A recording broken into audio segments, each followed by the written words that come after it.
안녕하세요. 저는 3살 되어가는 딸 아이를 키우고 있습니다.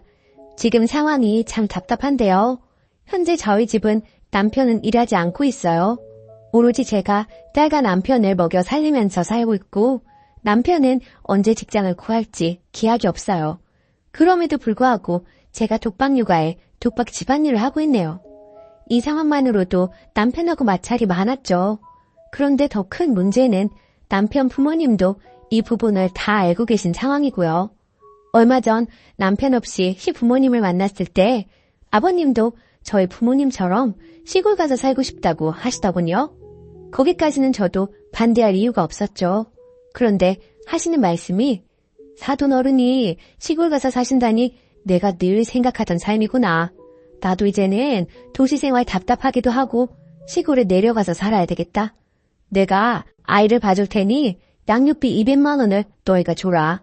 그러면 나도 곧 시골 가서 살 수 있을 거 아니냐 하시네요. 지금 상황 다 아시면서 며느리인 저에게 고맙다, 힘내라는 말은 못할 망정 어떻게 저런 말이 술술 나오실까요? 제 상식으로는 도저히 이해가 가질 않아요. 참고로 저희 부모님은 노후 준비 다 되시고 시골에서 사시며 골프하러 다니세요. 그리고 시댁은 노후 준비가 되어 있지 않은 상황이고요. 남편이 3년째 일 안 하는 걸 아시고 계시는데도 저런 말씀을 하시는 거면 200만 원을 그냥 저에게 다 달라는 소리인가 싶네요. 저희 아이는 영아전담 어린이집 다니고 있어서 따로 애를 봐주실 필요도 없습니다. 물론 드릴 200만 원도 없고요. 결혼할 때에도 시댁에서 한 푼도 지원 못 해주신다 하셔서 저희 친정에서도 지원 안 해주셨고 남편이 저지경이라 시댁과 친정에서 생활비 하라며 지원을 받기도 했었는데 우리 집에서 800, 시댁에서 400 받았습니다. 남편한테 애도 아니고 계속 책임감 없이 살 거면 이혼하자고 됐고 시댁에도 남편 때문에 너무 힘들다고 신세 한탄도 몇 번 했습니다. 그때마다 돌아오는 대답은 남편뿐 아니라 저를 탓하는 내용이었습니다. 그렇다고 이혼 이야기를 꺼내니? 너도 아들이랑 똑같아서 그런다. 그게 부모들이 할 말이야? 절대 애는 두고 나가면 안 된다. 애는 엄마가 키워야 하는 거야. 그리고 잠깐 힘들면 부부끼리 의지하고 이겨나갈 생각을 해야지. 너무 나무라기만 하면 기죽어서 아무것도 못한다. 여자가 현명하게 처신해야 집이 일어나는 법이야. 말씀 하나하나 목구멍에 턱턱 걸리더라고요.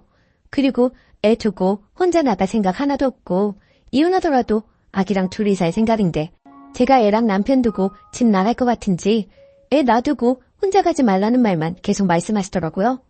애를 봐주실 필요도 없고 만약 봐주신다 하더라도 양육비는 온전히 제 몫이 될 것 같은데 왜 저런 얘기를 먼저 꺼내실까요? 정말 염치도 양심도 없는 집이라는 생각밖에 안 들어서 답답합니다. 추가. 결혼할 때 양가 부모님께서 지원을 안 해주셔서 지금은 월세에 살고 있습니다.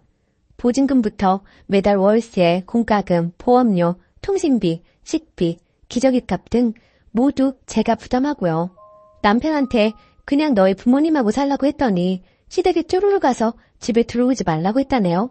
그것 때문에 저한테 또 한 소리 하셔서 제가 한 번 더 뒤집고 퍼본 적이 있는데 금방 그 기억은 집어삼키셨나 봐요. 그리고 온종일 혼자 아이 보다가 들어와 보니 많은 댓글을 달아주셨네요. 네, 저도 제가 호구인 거 알고 있고 등신 같은 거 다 알고 있습니다. 일단 저희 부모님은 시댁에서 지원을 못하겠다 선언하신 순간 저와도 연락하지 않고 지내고 있습니다. 남편은 지금까지 저희 부모님에게 찾아간다거나 안부 문자 한 번 드린 적이 없어요. 시댁에서 조금이나마 지원을 하시겠다고 하시면 우리 집에서 더 많이라도 보태주시려 하셨는데 그게 아니라 부모님께서도 알아서 하라고 하셨어요. 아마 밑빠진 독에 물 붓기라는 걸 깨달으시고 친정에서 더 지원해준다면 남편이 더더욱 백수 생활을 할 것 같아 강하게 나오시는 거라 생각이 들어요. 연락이 끊기기 전 우리 집에서 400만 원을 보내주시고 중간에 엄마와 오빠가 따로 더 300, 400 챙겨줬었네요.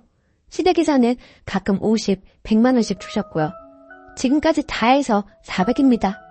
주실 때마다 너도 똑같다, 대책 없다라는 말들도 계속 하셨고요. 전 임신 9개월까지 일했고 산후조리 하나 없이 바로 집에 와서 육아와 집안일을 하고 어린이집에 보내고서부터 다시 혼자 일겠네요.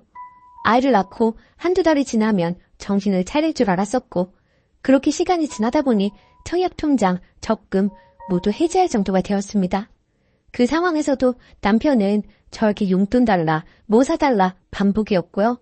남편이 일 간다고 거짓말하고는 식비, 수수료, 교통비라며 제 돈도 야금야금 뜯어갔었고, 시댁에서 경기도 공장에 일자리 들어가라 했더니 남편은 또 옷과 생필품은 사야 한다며 한 달에 120만 원을 뜯어서 월세도 달라줄래? 그건 너네 부모님께 받으라 했더니 부모님께서 돈을 안 주신다며 다시 집에서 놀고 먹더군요. 이혼 생각 안 해본 거 아닙니다. 이혼 소송하려 변호사 상담도 받았습니다. 남편 그거 알고는 합의 이혼하겠다 했고 지금까지 계속 미루는 중입니다.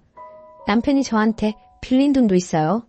생활비 빼고 저한테 빌린 돈만 2천만 원 정도입니다. 저희 부모님은 지원해 주시려 했던 거 시댁에서도 알고 계시는데 시아버님이 저한테 너희는 어쩔 계획이냐? 도대체 어떻게 살아갈 거야? 이사는 언제 갈 거냐? 물어보시길래 부모님께서 원래 저한테 주시려고 한 집에서 살려고 한다면 시부모님은 침묵으로 답하십니다.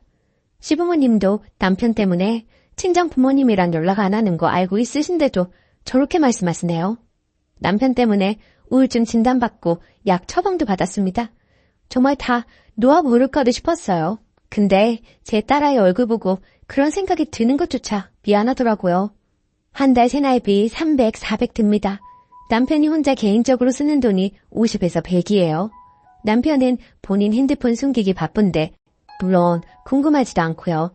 가끔 제 휴대폰은 여고 들어가서 토스랑 카카오뱅크에서 잔액 다 확인하는 거 보면 정말 정 떨어집니다. 진짜 이제는 이혼밖에 안 남았는데 여기서 글 쓰고 많은 분들의 질타를 받고 결심하게 되어서 변호사분과 이야기를 끝냈고 이혼 소송 진행하기로 했습니다. 계좌이체 내용, 카드 내용, 진단서, 경찰 신고 내용 전부 제출하고 왔네요. 같이 살아도 정말 너무 힘이 드는데 이혼 그까짓 것 왜 못하냐는 생각에 저질러 버렸어요. 진작 했어야 했지만 이제라도 벗어나겠습니다. 조언 모두 감사했습니다. 후기. 오랜만에 들어와 저희 지난 이야기를 읽어보니 제가 봐도 참 답답하게 살았네요. 지금은 예전과는 다르게 너무 행복한 삶이어서 짧은 후기 적고 가려고요.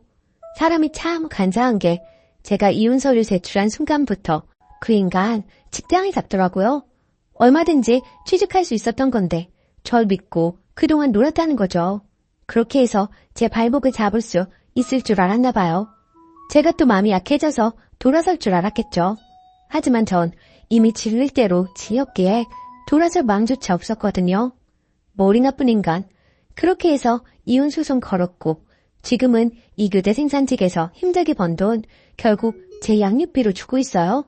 물론 제가 그동안 고생한 거에 비하면 아무것도 아니죠. 매달 자기 힘들다, 봐달라, 다시 합치자고 하지만 절대 넘어가고 싶지 않아요. 저한테 시부모란 이유만으로 고고하게 구시던 그분들도 이혼 앞에서 저한테 무릎까지 꿇었지만 다시는 그 모습조차 보고 싶지 않았네요. 지금은 정말 저 행복합니다. 아이와 좋은 곳, 좋은 음식 먹으며 행복하게 살고 있어요.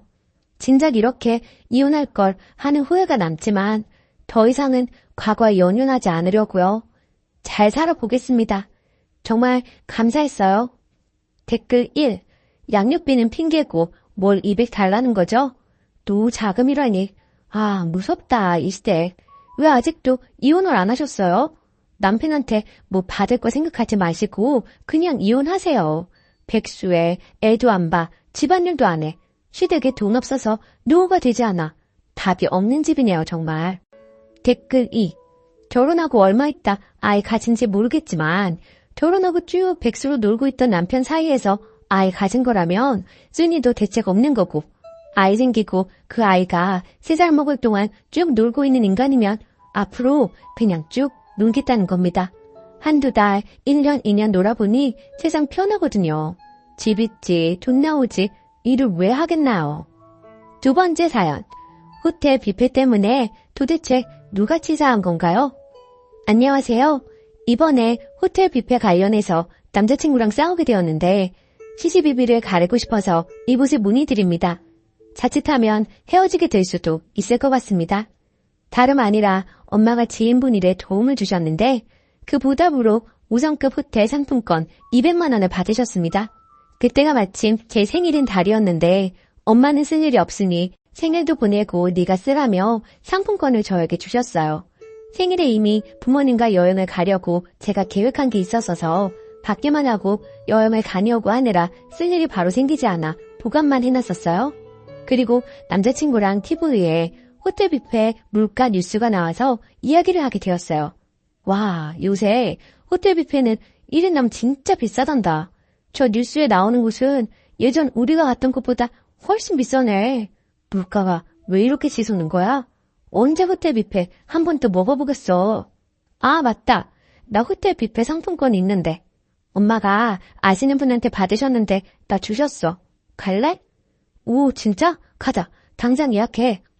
그렇게 저는 엄마가 상품권을 주신 게 생각나 그 얘기를 남자친구에게 하게 되었고 바로 그 다음날 호텔에 예약해 기분 좋게 뷔페를 다녀왔습니다. 15만 9천 원짜리 2명이니까 약 32만 원 쿠폰을 사용해서 다녀왔어요. 그게 10월 말이었습니다. 그런데 그 전에 사귀는 1년간 호텔 뷔페를 딱 한 번 제가 가자고 해서 갔었고 본인은 진득이 앉아서 먹는 게 좋다고 하며 가격 대비 별로라고 했던 남자친구였거든요. 그런데 이번에 제 상품권으로 호텔 뷔페에 가더니 한 3주쯤 뒤에 또 뷔페를 가고 싶다고 하더라고요. 아, 호텔 뷔페 또 가고 싶다. 그때 진짜 맛있었는데. 호텔 뷔페에 빠졌구만. 어디 갈래? 지난번에 간 호텔 뷔페가 아주 맛있었어. 계속 생각나더라. 근데 난 어디가 좋은지 잘 모르잖아. 네가 나보다 더 잘 아니까 네가 좋다는 데면 어디든 괜찮아. 그래? 그럼 다른 데 가서 실망하느니 마음에 들었던 데를 한 번 더 가는 게 어때? 그래서 또 갔던 호텔을 갔고 제가 계산을 했습니다. 18만 9천 원짜리 2인에서 약 38만 원 사용. 이게 11월 중순에 있었던 일입니다. 그리고 12월 초에 지방에 계신 이모 이모부가 서울에 오신다고 해서 연말이니 이모네 가족들하고 부모님하고 가시라고 남은 쿠폰을 엄마께 돌려드렸어요. 그런데 12월 중순쯤 남자친구가 이번 크리스마스에 어쩌고 하면서 하는 말이 내가 크리스마스 맞이해서 당연히 말하려고 했는데 미리 서프라이즈 할게. 놀라지 마. 엑스호텔 뷔페 내가 예약해놨다. 와, 연말이라서 예약하기 힘들었다 진짜. 하더라고요. 간지 얼마 되지 않은 곳을 또 예약했다고 하니 사실 좀 당황스럽기도 했어요. 아, 그래? 힘들게 예약했다니 신경 써줘서 고마운데 또 엑스호텔이야? 다른 곳도 한번 가보고 싶다. 엑스만 가? 거기가 그렇게 맛있었어? 내가 잘 모르잖아. 그리고 거기 가짓수 많고 맛있잖아. 크리스마스니까 신메뉴나 이벤트 같은 거 좀 더 신경 썼지 않았을까? 라고 했고 혹시나 해서 다른 곳을 알아보았지만 크리스마스에 이미 다른 호텔 뷔페는 마감이라 그냥 가기로 했습니다. 남친 이름 번호로 예약해서 입장해 먹고 나왔는데 계산이 미리 된 것도 아니고 계산대 앞에서 계산도 안 하고 멀뚱멀뚱 있길래 뭐해? 라고 했더니 자기 쿠폰 같은 거 없어? 라고 하더라고요. 직원도 쳐다보고 뒤에 사람들도 줄 서 있는 상황에 본인이 예약했다면서 또 제 쿠폰을 찾는 것에 순간 짜증이 나서 제 카드로 결제하고 성큼성큼 걸어놨더니 너 왜 그러는데? 왜 갑자기 화를 내? 하며 물어보는 겁니다. 그래서 내가 가진 쿠폰으로 먹을 것 같았으면 미리 나보러 계산하라고 말을 하던가. 나는 네가 서프라이즈라느니 힘들게 예약했다고 하고 또 번호랑 이름으로 예약도 했으니 네가 계산하는 줄 알았다. 그때 너랑 두 번째 가고 나서 남은 상품권은 엄마한테 이모 올 때 쓰라고 다시 돌려줘서 없어. 그거 생각해서 이러는 거야? 라고 했더니 그거 생각한 거 아니야. 왜 화를 내는지 이해가 안 가네? 나는 쿠폰이나 뭐 다른 거, 할인카드 같은 거 있는지 혹시나 해서 물어본 거고 내가 계산하려고 했고 네가 엄마가 주신 쿠폰 있다는 것도 사실 잘 기억도 안 났어. 그냥 연말이라서 너랑 좋은 데서 맛있는 거 먹고 싶었을 뿐인데 날 그런 인간으로 뭐라 하냐? 내가 그걸 그렇게까지 기억하겠어? 날 왜 그렇게 취급하는 건데? 아, 정말 기분 나쁘다. 밥 맛있게 먹고 체할 것 같네. 너 나를 이 정도밖에 생각 안 했어? 라고 하는 입장이었습니다. 결국 그렇게 싸우고 말았어요. 제가 너무 혼자서 오버한 건가요? 전 애초부터 제가 가진 쿠폰으로 먹으려고 생각하고 예약했다로밖에 안 보이거든요. 변명으로만 느껴지고 아, 얘 뭐지? 이런 생각이 들어요. 근데 그건 절대 아니라고 하니 객관적으로 글 써서 어디 올려서 의견 물어보자 했습니다. 평소 데이트 비용이든 뭐든 번갈아 내는 편이라 전체적으로 따져보면 50대 50 수준입니다. 의견 들어보고 싶어요. 후기. 거의 90% 이상이 제 편을 드는 댓글이어서 남자친구도 더 이상 말을 못하더군요. 아니, 이제는 전 남친인가 봐요. 그래도 자존심을 지키고 싶었는지 제 계좌로 뷔페값 보낸다고 하던데 그냥 내년 연말에 다른 여자랑 그걸로 뷔페 가라고 했어요. 더 상종하고 싶지 않아서요. 솔직히 정말 내려고 했으면 제가 카드 낼 때 옆에서 카드 내밀었어야 한다고 생각하거든요. 솔직히 어디 가서 헤어진 이유 말도 못하겠어요. 진짜 짜증나고 창피한데 얼른 잊어버려야겠어요. 연말 이렇게 흘러가게 두고 내년에는 정말 좋은 일만 있었으면 하네요. 감사합니다. 댓글.